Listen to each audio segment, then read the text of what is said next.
우리들은 마음을 가지고 있죠. 마음을 가지고 있는데 이제 이건 보이지 않는 영역이죠. 보이지 않는 영역인데 하나님은 눈을 갖고 있습니다. 근데 우리 인간의 눈과 다르죠. 우리 인간의 눈은 겉모습만 볼 수가 있죠. 그런데 뭐를 못 보느냐? 보이지 않는 이 마음을 보지 못한다는 것입니다. 근데 하나님은 눈을 갖고 계시는데 어디까지 보시느냐?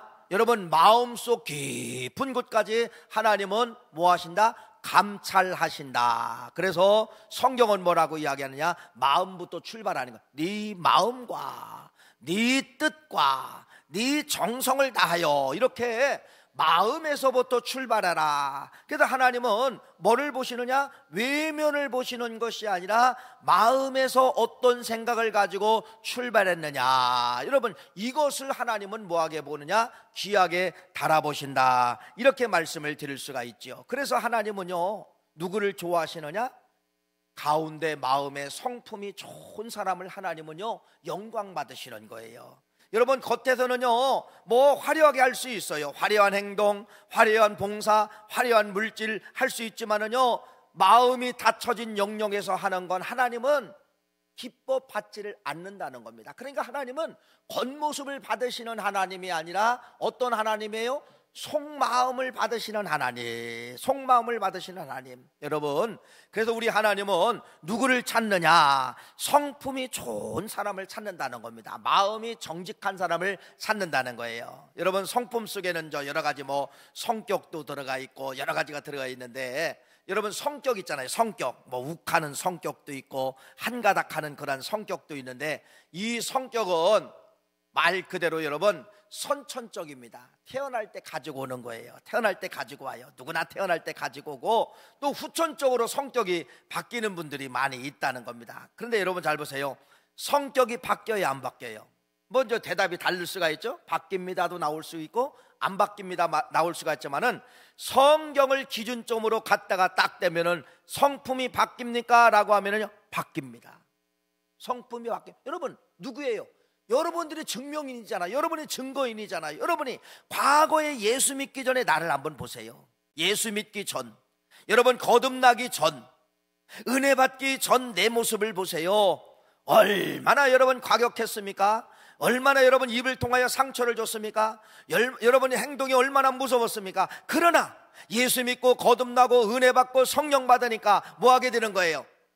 바뀌더라는 겁니다. 바뀝니다. 얼마든지 성경의 기준점을 갖다가 마음에다가 딱 대면은요, 완고한 사람도 바뀝니다. 여러분, 이것이 바로 성경의 법칙인데, 그러면은 여러분, 내가 이렇게 좀 완고한 성격이 있지만은 이 성격을 바뀌기를 원하시는 분들은요, 오늘 말씀의 주제가 순종인데, 순종하면은 바뀝니다. 하나님 말씀 안에 무릎 꿇고 하나님 말씀 안에 두 손을 들면은요, 순종이라고 이야기하는데, 순종이라 이렇게 이야기하자면요, 마음에서부터 변화가 일어나는 거예요. 마음이 연약해지고 마음이 약해지고 마음의 변화가 일어난다.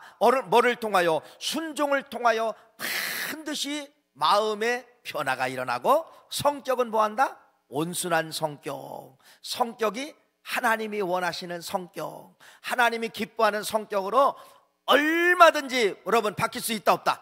있다. 뭐 하면은? 순종하면은 성격이 바뀐다. 이렇게 말씀을 드릴 수가 있죠. 저울이 있어요. 저울. 여러분, 저울이 있죠? 저울에 50g과 50g을 양쪽에다 올려놓으면요, 절대로 어느 한쪽도 기울이지 않고 정확하게 수평을 이룹니다. 정확하게 수평을 이루죠. 그러나 한쪽에 0.1g이라도 한쪽이 높으면은 여러분 어떻게 돼요? 어떻게 되는 거예요? 밑으로 내려앉고 얕은 쪽이 올라가게 되는, 이게 저울의 원리예요. 저울의 원리예요. 성경에 보니까 오늘 본문 말씀이 가장 유명한 말씀, 여러분들이 읽으실 때 그래도 막 흡족하고 좋으셨죠? 왜? 맞습니다. 신명기 28장은 1절부터 오늘 14절 말씀까지 읽었는데, 이건 최고의 말씀이에요. 최고의 말씀. 최고의 말씀인데, 모함은 복 받는다. 순종하면 여러분 안 되는 것 없이 다 복이 열린다. 이걸 여러분 우리에게 지금 말씀하고 있는 것입니다. 순종하면 모든 걸 다 받는다. 다 받는다. 그러면서 여러분, 성경은 거기서 끝나는 것이 아니라 19절 말씀까지 읽으면 반대가 나와요. 이제 반대. 불순종하면 완전히 반대.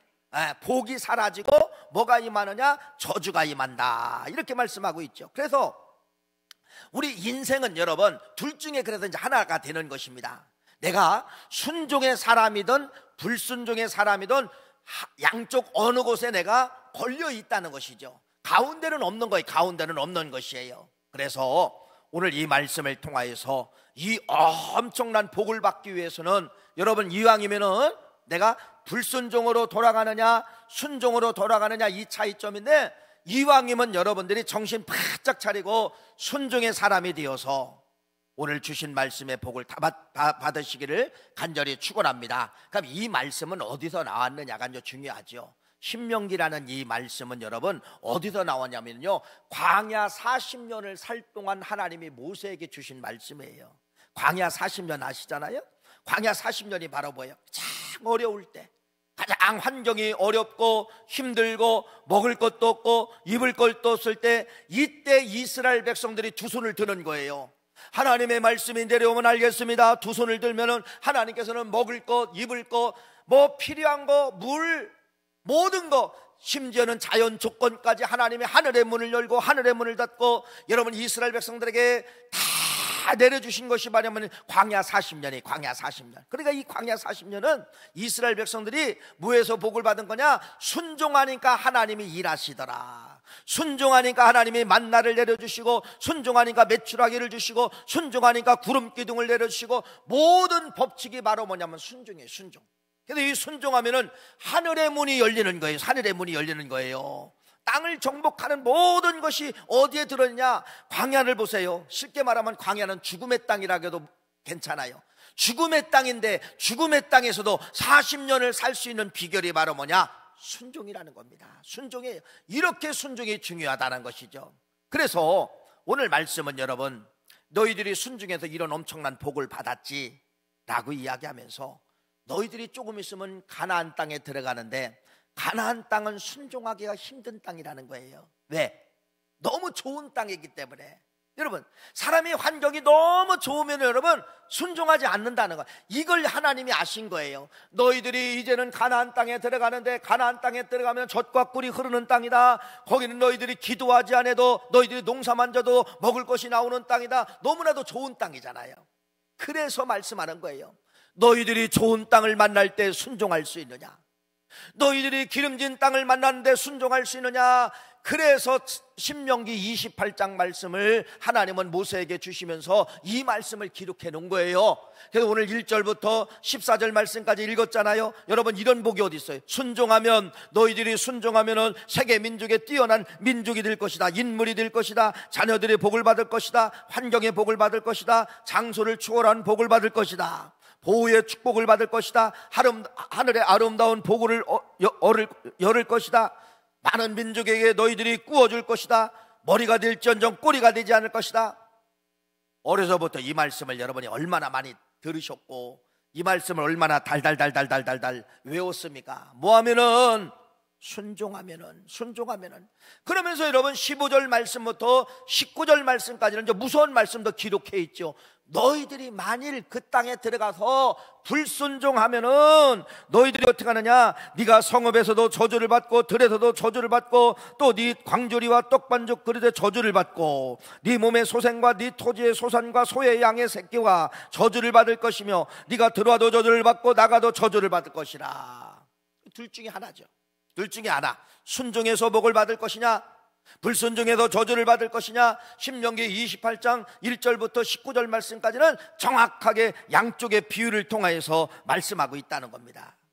그래서 성경은 이 말씀을 기준점으로 해서 순종하는 사람을 끝까지 추적해 보면요, 이 복이 임했고, 불순종하는 사람을 끝까지 추적해서 보면은요, 신명기 28장 15절 말씀부터 19절 말씀까지 말씀한 모든 열매, 어떤 열매가 맺게 되느냐?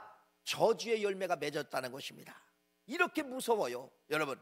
그래서 우리는 싫어도 어려워도 힘들어도 우리는 뭐를 붙잡아야 되느냐? 순종을 붙잡아야 된답니다. 그럼 순종이 뭐냐? 뭐 어렵게 생각할 거 없어. 순종은 나를 죽이는 거예요. 순종은 십자가를 지는 거예요. 십자가가 뭐예요? 죽는 거잖아요. 내 걸 포기하는 거잖아요.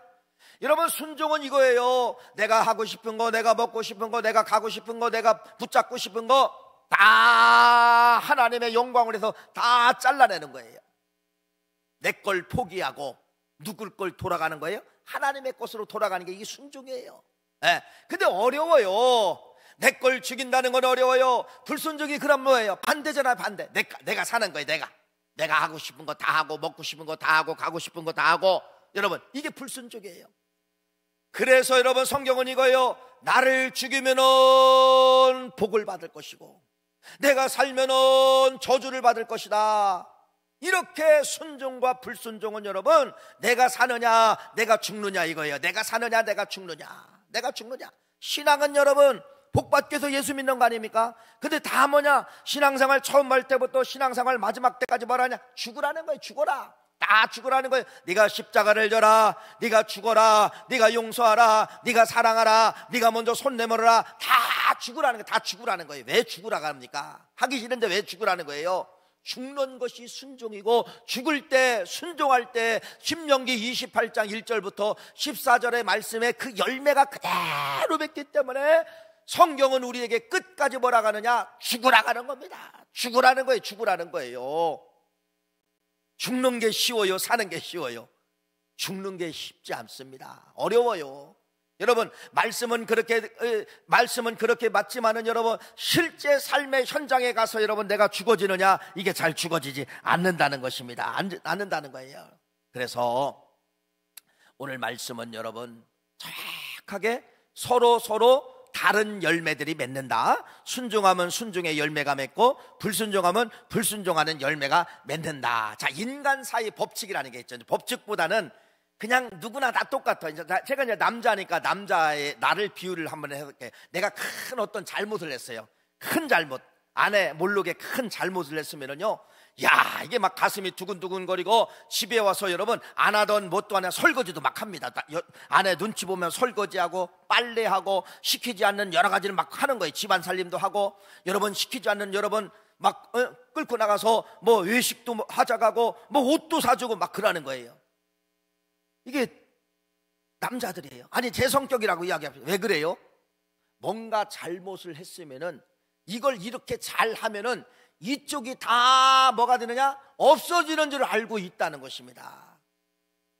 이쪽 잘못한 걸 없애기 위해서 충성하면은 없어지는 줄 알고 있어요. 여러분, 예를 들어 여러분이 죄를 졌어요. 죄를 졌는데 많은 큰 죄를 졌네요. 그럼 어떡합니까? 교회 와서 열심히 충성하고 열심히 봉사하고 더 열심히 헌금하고 더 열심히 노력하고 막 이럴 때가 있잖아요. 왜 그래요? 너무 큰 죄를 졌기 때문에 이렇게 하면은 이쪽이 없어지는 줄 알고 있다. 아니라는 겁니다. 말씀드렸죠?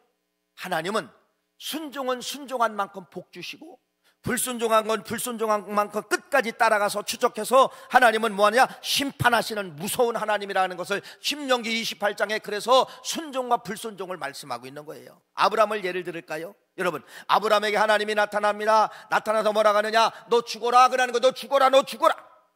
그게 어디? 창세기 12장 1절이에요. 읽어봅시다. 창세기 12장 1절 말씀 한번 읽어봅시다. 여호와께서 아브라함에게 이르시되 너는 너의 고향과 친척과 아비집을 떠나 내가 네게 보여줄 땅으로 가라. 참 쉬운 말씀이죠. 아브라함에게 너 가라. 여러분, 아브라함은 그냥 일어나서 뛰었네, 걸어갔네, 갔네, 이렇게 생각하면 얼마나 쉽습니까? 이게요, 역사적으로, 아니야, 이때 이 말씀의 창세기 12장의 배경의 말씀으로 보면은요, 이건 죽으라는 이야기예요. 왜 죽으라는 이야기냐? 이때 당시는 홀로 여행할 수 없습니다. 왜? 강도를 만나던, 어떤 짐승의 위험을 만나던, 자연적인 환경의 위험을 만나던, 뭔가의 환경을 만나기 때문에 20km도 아니잖아요. 수천 킬로를 걸어가야 돼요. 그러면 여러분, 산도 넘어야 되고 광야도 넘어야 되고 바다의 위험도 있고, 이런 위험한 상황 속에서 수천 킬로를 몇 년을 걸어가야 되는데 살 수 있는 확률이 높아요? 죽을 수 있는 확률이 높은 거예요. 그런데 아브라함에게 그러는 거예요. 너 죽어라 그 말이에요. 아브라함은 순종했어요. 순종하였을 때 창세기 12장 말씀을 1절에 순종하였을 때 여러분 어떤 역사가 일어납니까? 창세기 12장부터 아브라함이 받는 복 열국의 아비가 되고 이런 역사가 막 나타나잖아요. 하나님이 아브라함에게 99세가 됐을 때 또 죽으라네요. 그건 바로 뭐냐? 너 할례를 받아라, 네 생식기를 잘라라, 이제 그 말이에요. 여러분 99세에 할례를 행하라는 겁니다. 원문에는 잘라내라는 겁니다. 근데 이 노인 아브람 할아버지가 뭐라 했느냐? 또 죽으라고 하나님 말씀하니까 또 죽은 거예요. 여러분 죽었을 때, 할례를 행했을 때 100살에 여러분 누구를 얻는 역사가 나타납니까? 이삭을 하나님이 주시지 않습니까? 죽을 때 주시고 죽을 때 땅을 주시고 이런 역사가 아브람을 통하여 나타나게 되는 거예요. 이삭이가 어느 정도 자랐는데 하나님이 또 뭐냐? 또 죽으라는 겁니다. 너 이삭을 네 아들을 번제로 드려라. 번제는 바로 신용하는 게 아니잖아요. 번제는 여러분 실제로 칼을 가지고 잡아야 됩니다. 잡고서 각을 떼야 됩니다. 그러면서 그 각을 띈 것을 여러분 번제단 위에다 놓고 여러분 말 그대로 화제로 하나님 앞에 태워 올리는 것이 이게 번제예요. 인신번제들이래요. 아브람은 어떻게 했어요? 아멘, 순종했어요. 여러분 이게 아브람입니다. 그래서 여러분들이요 신앙의 모델을 아브람, 순종의 모델을 아브람, 여러분 믿음의 모델을 아브람으로 정하는 것은 바로 뭐냐? 아브람은 이렇게 하나님이 계속 너 죽어라, 너 죽어라, 너 죽어라 명령을 내렸을 때도 하나님 내가 왜 죽어야 돼요? 하나님 안 돼요. 이삭을 줄 때는 언제고 왜 이삭을 또 죽이라 합니까? 바치라 합니까? 이유도 따지도 묻지 않고 무조건 아멘하고 순종하였을 때 아브람이 그 복을 받게 된 것이에요. 이게 아브람의 복이에요. 그런데 여러분 아브람이 양면성이죠. 아브람의 앞면도 있지만은 아브람의 뒷면도 있다는 겁니다. 이렇게 순종의 모델을 성경은 말씀하고 있지만은 아브람의 무서운 불순종의 모습도 하나님은 또 적어놓고 있다는 겁니다. 불순종이 바로 뭐예요? 아까 창세기 12장 1절 말씀, 너 떠나라. 떠난 건 맞아요. 근데 그 속에 불순종이 들어있는 거예요. 어떤 불순종이 들어있어요?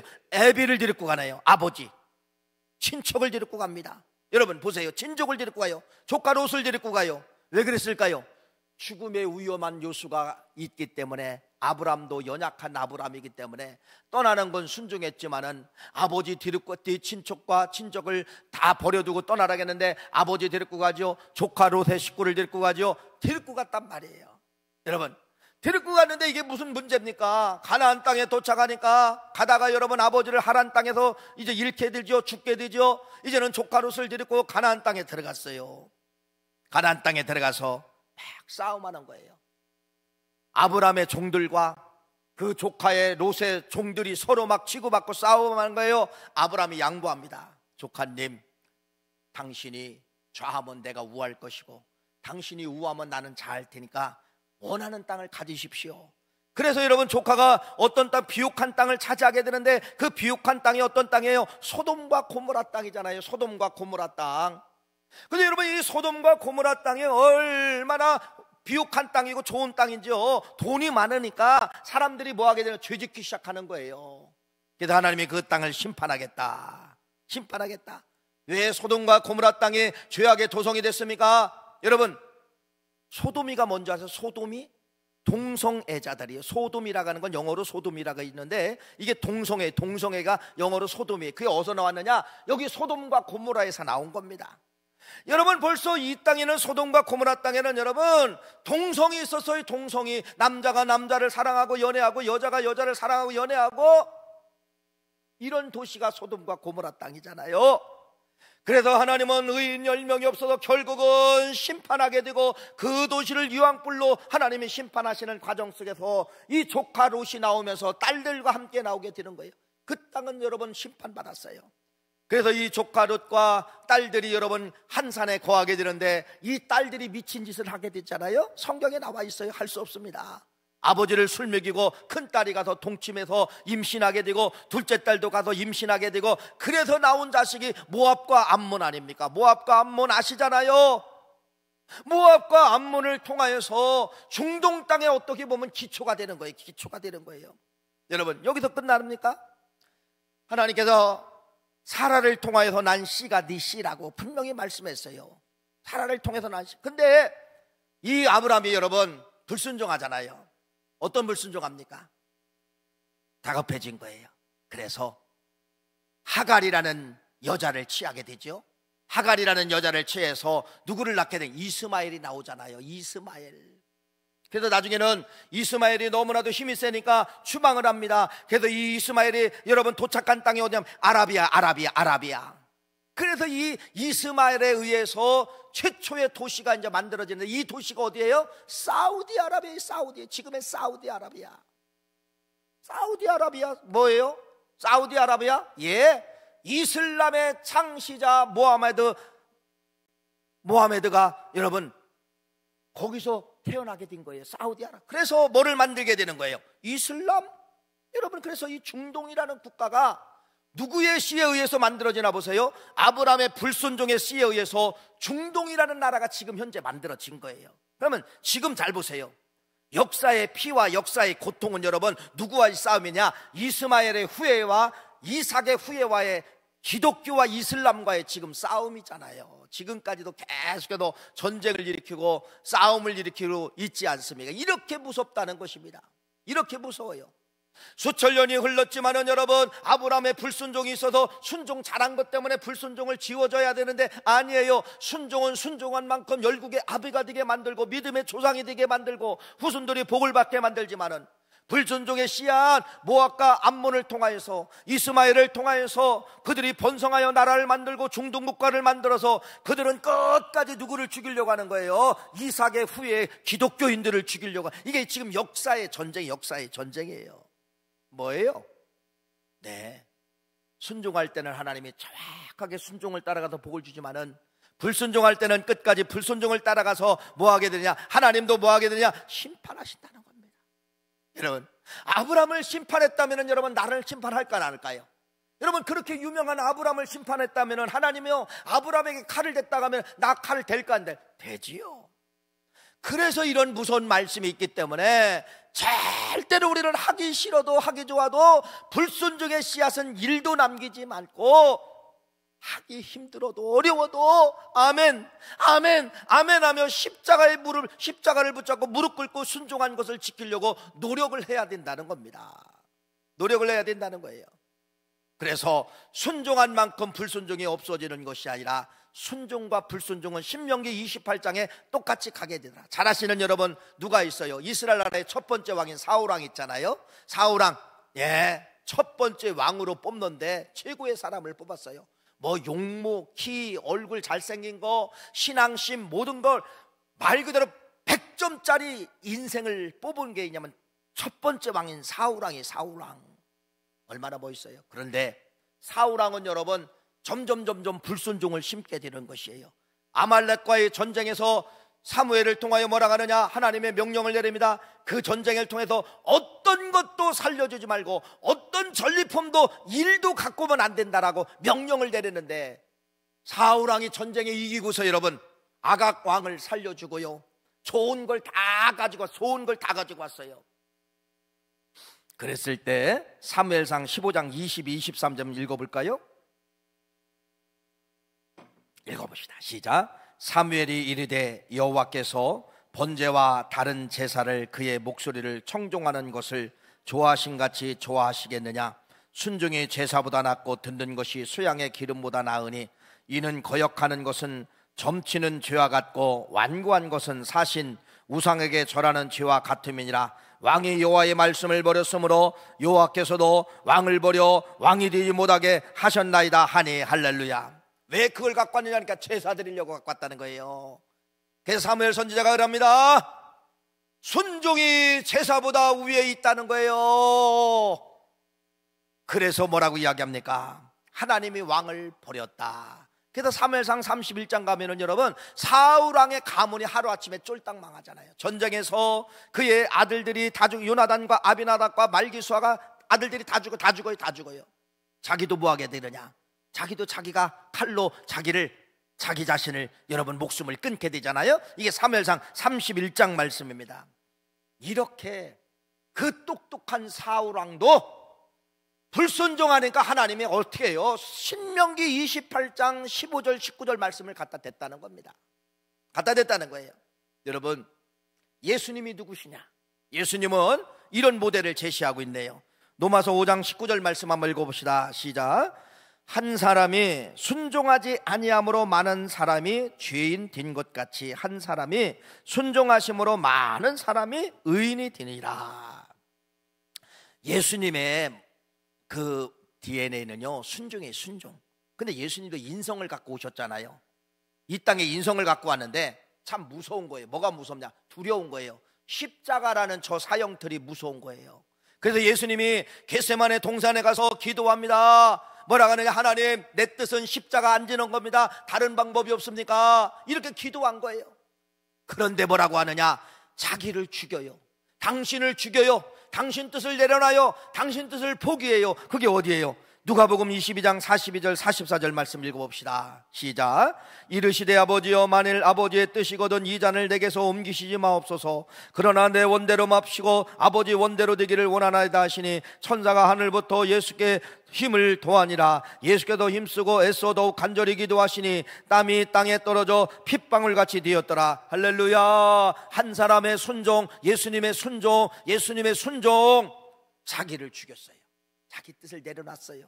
내 뜻을 내려놓고 아버지 하나님의 뜻을 내가 붙잡겠습니다. 그래서 예수님의 순종을 통하여 뭐가 내려오나 보세요. 신명기 28장이 내려왔잖아요. 다 생명이 내려왔잖아요. 온 인류가 누구든지 예수를 믿으면 구원받는 그러한 역사가 나타나게 되지 않았습니까? 여러분, 우리는 지금 여러분 해피데이를 선포합니다. 다음 주에 선포하지만은요, 왜 우리가 이 전도가 필요하고 이 해피데이 전도 시스템이 필요하느냐? 코로나 기간 동안 아까 말씀을 드린 것처럼요 30%의 생명들을 잊어먹었다는 것입니다. 세상으로 돌아갔다는 거예요. 다시 우리는 그들을 예비신자로 품고 여러분 기도해야 됩니다. 하나님을 춤추게 해야 됩니다. 그래서 여러분 전도는 순종이에요. 왜? 예수님의 마지막 지상 명령이 바로 뭐예요? 여러분, 사마리아 땅끝까지로 전도자가 되라겠잖아요. 이걸 여러분 하나님의 말씀인데, 마지막 예수님의 말씀인데, 전도는 하나님의 말씀에 순종하는 겁니다. 그래서 우리는요 해피데이는요 그냥 할 수 없어요. 여러분, 누가 기도 20시간 릴레이 기도 여기 와서 누가 기도하기를 원해요? 싫어요. 힘들어요. 시간도 없어요. 그런데 뭐 해야 돼요? 아멘, 내가 일주일에 한두 번이라도 내가 와서 기도하겠어요. 순종하는 거예요. 할렐루야. 그리고 예비신자 여러분 작성하라겠잖아요. 여러분 없어요? 없어도 기도하는 가운데 여러분 찾아보세요. 내가 아는 옆 사람, 안 믿는 사람 누가 있어요? 해다가 보면 그 사람이 낙심했대요. 그런 분들을 다 써내시는 거예요. 이게 바로 뭐냐? 순종이라는 겁니다. 순종. 하나님의 말씀에 우리가 순종하는 것이 이 전도에 아멘, 내가 순종합니다, 내가 그렇게 가겠습니다, 이렇게 말씀을 드리는 것이에요.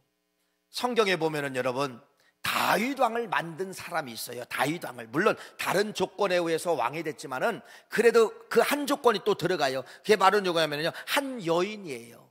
그게 누구냐면 아비가일이라는 한 여인입니다. 아비가일이라는 이 여인은 지혜의 사람이에요. 미래를 볼 줄 알았다. 당신이 미래에 이렇게 될 겁니다. 순종하면 여러분 당신의 미래가 신명기 28장 1절부터 14절 말씀이 그대로 열매를 맺습니다. 이런 아비가일처럼 여러분 지혜로운 사람이 되기를 간절히 축원합니다. 이게 무슨 말씀이냐면은 사울 왕 때 다윗이 늘 도망 다녔잖아요. 사울 몸 혼자 도망 다는 것이 아니라 600명의 군사들을 같이 데리고서 도망 다닌 거예요. 여러분 600명의 사람이 같이 묵고 같이 옮기고 같이 이동할 때 보면 뭐가 필요합니까? 먹는 것이 필요하죠. 600명의 사람이 이동할 때 먹을 걸 쌓아가지고 막 이동한 게 아니에요. 그런데 한 번은 저쪽에서 유숙을 하게 되는데 이 동네에 최고로 부자가 있답니다. 그래서 이 부자인 사람의 집에 가서 보낸 거예요. 식량 좀 주십시오. 빌려주십시오. 나중에 갚겠습니다. 나발이라는 사람의 이 가정이 얼마나 부자인지 그 동네에서 가장 큰 부자예요. 그런데 여러분 다윗의 군인들이 가서 그 집에 가서 식량을 구하는, 문전박대를 하고 문전박대를 당했어요. 읽어볼까요? 사무엘상 25장 10절 12절 말씀입니다. 시작. 나발이 다윗의 사환들에게 대답하여 이르되 다윗은 누구며 이새의 아들은 누구냐? 요즘에 각기 주인에게 억지로 떠나는 종들이 많도다. 내가 어찌 내 떡과 물과 내 양털 깎는 자를 위하여 잡은 고기를 가져다가 어디서 왔는지도 알지 못하는 자들에게 주겠냐 한지라. 이에 다윗이 소년들이 돌아가서 자기 길로 행하여 돌아와 이 모든 말을 그에게 전하매. 못 준다는 거예요. 여러분, 배고픈 사람 건들면 큰일 납니다. 배고픈 사람 건들지 마세요. 배고픈 사람, 여러분, 남편이 울그락불그락 하고 막 들어올 때 있어요. 빨리 밥 줘야 돼요. 밥 먹여야 돼요. 밥 먹이면은요 금방 울그락불그락이 사라지더라고요. 배고프면요 울그락불그락이, 이게 지금 다윗을 통해 나온 거예요. 배고픈 다윗을 건든 거예요. 배고픈 다윗을 건드니까 이 다윗이 여러분 싹 돌아간 거예요. 그래서 22절 말씀 읽어봅시다. 사무엘상 22절. 다 죽인다는 겁니다. 다 죽인다. 시작. 내가 그에게 속한 모든 남자 가운데 한 사람이라도 아침까지 남겨두면 하나님은 다윗에게 벌을 내리고 또 내리기를 원하노라 하였더라. 다 죽여버리겠다. 600명의 군사를 풀어서 나발의 가족과 가문을 모든 걸 다 다 없애버리겠다는 거예요. 그때 나발의 아내 아비가일이 나타나서 뭐라고 중지하느냐? 이 아비가일은 누구냐? 3절 말씀 한번 읽어볼까요? 이렇게 말합니다. 시작. 그 사람은 나발이요 그의 아내의 이름은 아비가일이라. 그 여자는 총명하고 용모가 아름다우나 남자는 완고하고 행실이 악하며 그는 갈렙의 족속이더라. 참 지혜로운 여인이라고 말씀을 하고 있는데 뭐라고 이야기하느냐? 다윗에게 나타나서 이렇게 말합니다. 다윗이요, 당신이 조금 있으면 왕이 될 것인데, 왕이 되었을 때 왕이 되지 못하는 조건이 당신이 이 사람에게 피를 흘리면은 그 피 흘린 것 때문에 왕이 되지 못합니다. 이 말을 해준 거예요. 읽어볼까요? 사무엘상 25장 30절 31절 말씀입니다. 시작. 여호와께서 내 주에 대하여 하신 말씀대로 모든 선을 내 주에게 행하사 내 주를 이스라엘의 지도자로 세울 때에 내 주께서 무지한 피를 흘렸더라면 내 주께서 친히 보복하셨다든지 함으로 말미암아 슬퍼하실 것도 없고 내 주의 마음에 걸리는 것도 없으리니 다만 여호와께서 내 주를 후대하실 때에 따라 때에 원하건대 내 주의 여종을 생각하옵소서 하는지라. 당신이 왕이 될 것인데 이런 피를 흘려놓으면 안 된다는 거예요. 그래서 다윗이 나중에 깨닫고, 여러분 33절 말씀에 일합니다. 죽이지 않았어요. 읽어봅시다. 33절 시작. 또 네 지혜를 칭찬할지며 또 네게 복이 있을지라다. 오늘 내가 피를 흘릴 것과 친히 복수하는 것을 네가 막았도다. 그래서 나중에 다윗이 이제 왕이 되는 거예요. 왕이 되는 것이에요. 이렇게 아비가일은 식견, 미래를 볼 수 있는 그러한 지혜로운 사람이었다는 겁니다. 순종은 지혜가 있어야 돼요. 지혜가 있어야 순종을 심는 거예요. 반드시 순종하면 신명기 1장 28장 1절부터 14절 말씀이 이루어진다라고 여러분 조금 기다리는 거예요. 순종을 심고 기다리는 거예요. 반드시 열매가 돌아오게 됩니다. 그래서 아비가일의 영성을 가지고 참 이 순종하기가 어려운 거예요. 쉽지 않아요. 그러나 나를 죽이고 아비가일의 영성을 가지고 힘들지만은 순종하자. 순종하면 반드시 열매를 맺는다. 이 영성을 가지고 승리하시는 우리 모두가 되시기를 간절히 축원합니다. 하나님 감사.